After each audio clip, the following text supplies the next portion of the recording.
Brands have been ignoring people of color for too long. He's on a mission to change that. Editor's note: the content in this story is part of a Risk Takers TV special. It airs on CNN on Saturday, June 20th at 2:30 p.m. Eastern Time. For decades, companies making beauty and personal care products catered almost exclusively to white consumers' needs. What few products were created for people of color typically were relegated to a small ethnic beauty section in stores. In 2013, Tristan Walker set out to change that by founding Walker & Company Brands. Its mission: to meet the health and beauty needs of people of color on a global scale.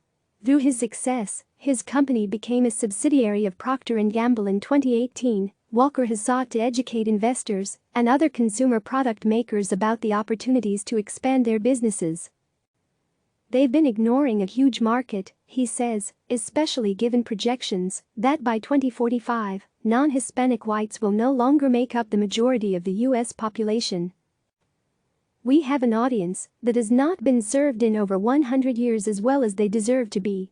If the majority of the world represents this audience, why aren't you serving them? He said in a recent interview with CNN Business's Rachel Crane. When asked if he believed other retailers should follow Sephora's lead and dedicate 15% of their shelf space to products from Black-owned companies, Walker replied, "It's a great start, I hope to see more of it."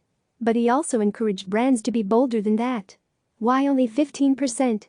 When I think about folks of color being the majority of this country in 20, 30 years, why not kind of push for that future?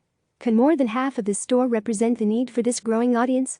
The same question might be put to corporate America, which in the wake of George Floyd's killing is under pressure to finally reckon with the racism and exclusion that has held back African Americans and other minority employees for decades. Walker said he's heartened to hear companies taking a strong stand against racism.